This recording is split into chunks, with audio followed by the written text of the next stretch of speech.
Imagine this. Humanity has less than a year before extinction. Our sun is dimming.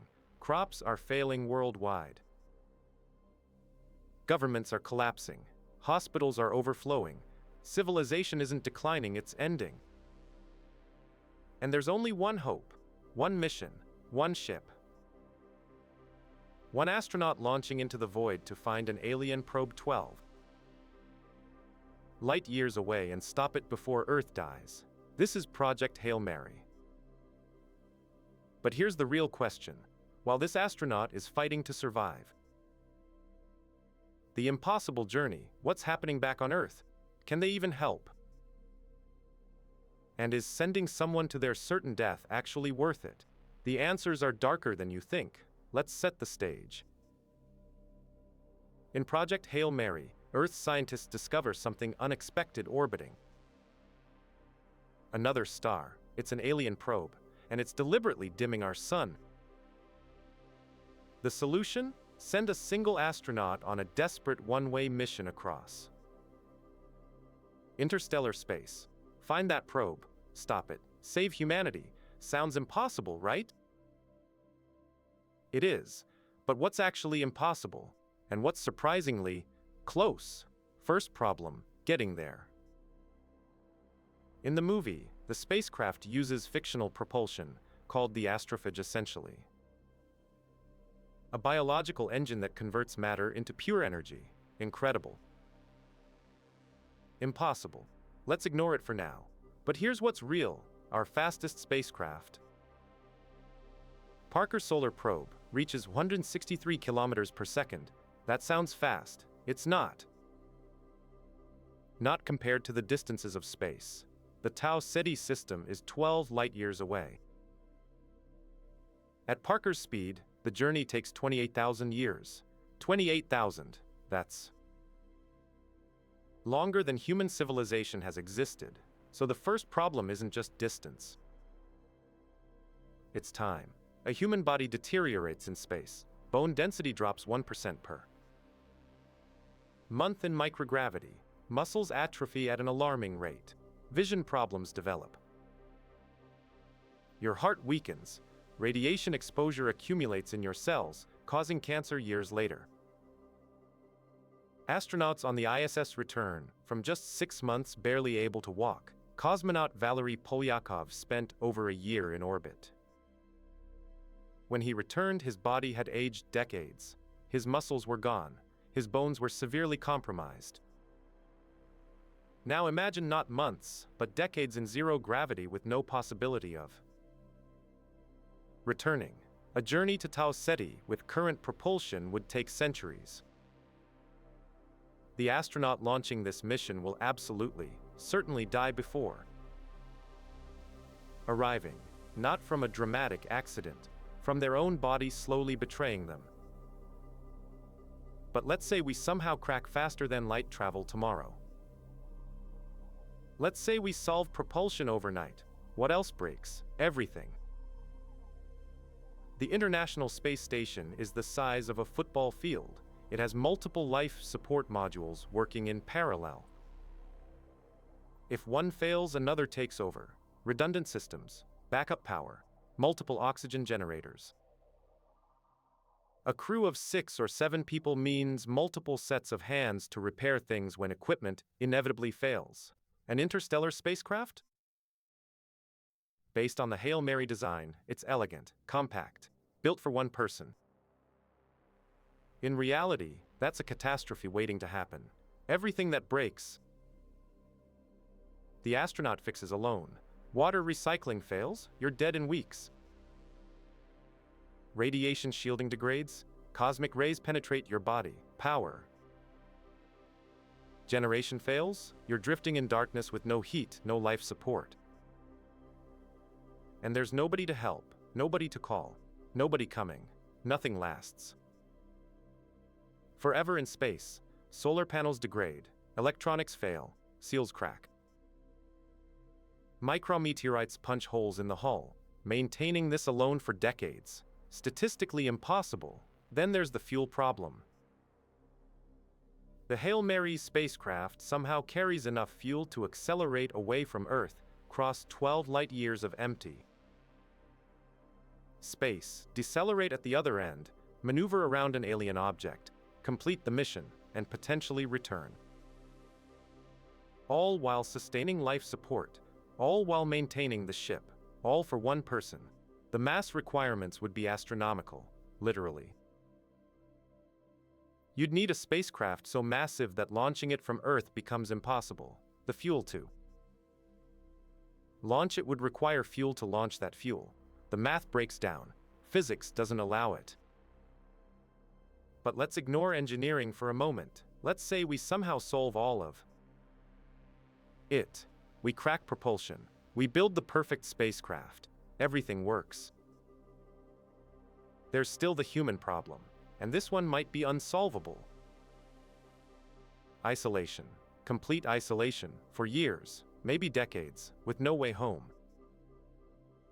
No other human voice except delayed radio signals that take years to arrive and years more to get a response.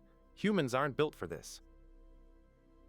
Astronauts on the ISS report severe depression, anxiety, existential dread, and they have a crew and can see Earth.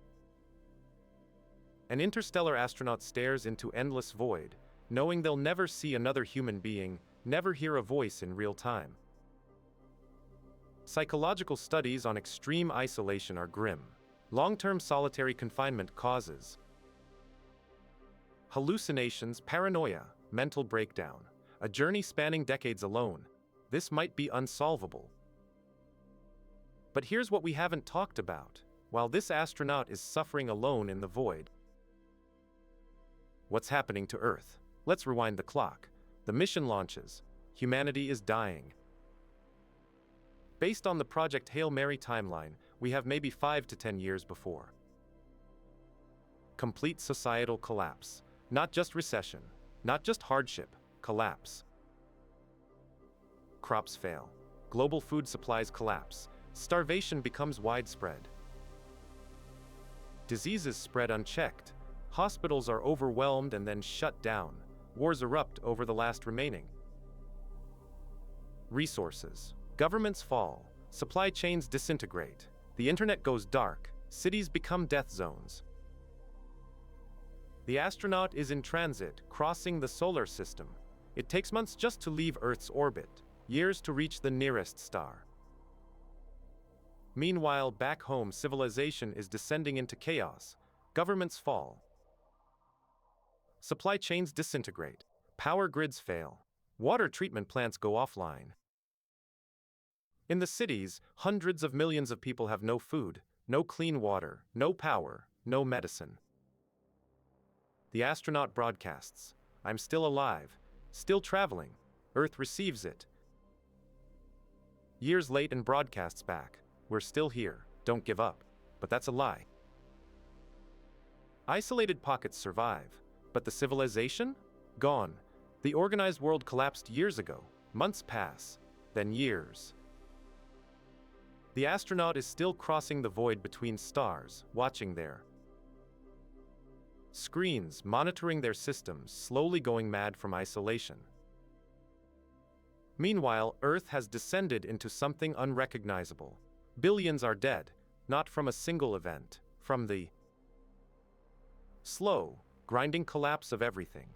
Starvation, disease, violence, cold winters without power, summers without water. The few survivors are scattered in isolated communities fighting each other over the last crops, the last fuel, the last anything. The astronaut finally arrives at Tau Ceti after decades of impossible survival. They've held on, they've endured, they find the alien probe, they stop it, they succeed, but by then Earth has already died. The dimming stops, the sun brightens, the radiation from the alien probe ceases. Life could flourish again. The conditions for human survival improve, but the civilization that sent the mission? Gone. The people they were trying to save? Gone. The families and children and dreams that motivated this desperate act? All of it dust. The astronauts stopped the apocalypse. They saved nobody. And here's the final cruelty that nobody mentions: communication. Messages from Earth to Tau Ceti take over 12 years to arrive, just the one-way trip. The response takes another 12 years. By the time mission control answers your question about a critical system failure, you've already made your decision. Or you're already dead. You're not following orders. You're not getting real-time support. You're making life or death decisions completely alone with decade-old information. Information that's obsolete before you even receive it. But worse than that, Earth doesn't know if you succeeded. They don't know if the mission worked. For 24 years after you arrive at Tau Ceti, Earth remains in the dark. They don't know if their sacrifice meant anything. If you fail and the probe isn't stopped, Earth never finds out. If you succeed and stop the apocalypse, Earth never benefits. You're sending a message into a void that may never receive it. So, could we actually launch Project Hail Mary? No. Not with current technology. Not with any foreseeable technology. Not without solving problems that might be fundamentally unsolvable by the laws of physics itself. But here's the darker question. Even if we could, should we? Because the real mission isn't saving Earth. The timeline doesn't work. The mission is too long. Earth dies before the astronaut succeeds. The math is brutal. You're sending someone to their death to save a civilization that won't exist when they arrive. The real mission is hope, sending someone into the void and pretending it matters. Telling a dying civilization that we're doing something. That we're not giving up. That sacrifice means something. It doesn't. Not really. But we need to believe it does. Think about that for a moment. We would send our best, our brightest, someone we love, someone with dreams and a future. We would send them knowing they'll die, knowing they can't save us, knowing the mission is mathematically impossible. And we would do it anyway, because the alternative, accepting extinction without trying, is unbearable. That's not rational, it's not logical, it's purely fundamentally human. Project Hail Mary isn't about saving humanity. It's about being the kind of species that tries anyway, even when the odds are impossible, even knowing it's probably too late. Even knowing the astronaut will likely die alone in the dark, millions of miles from anything. Maybe that's what makes us human. Not that we succeed, but that we try, that we send our best into the void, and we hope against hope. And maybe that's the only mission that ever really mattered.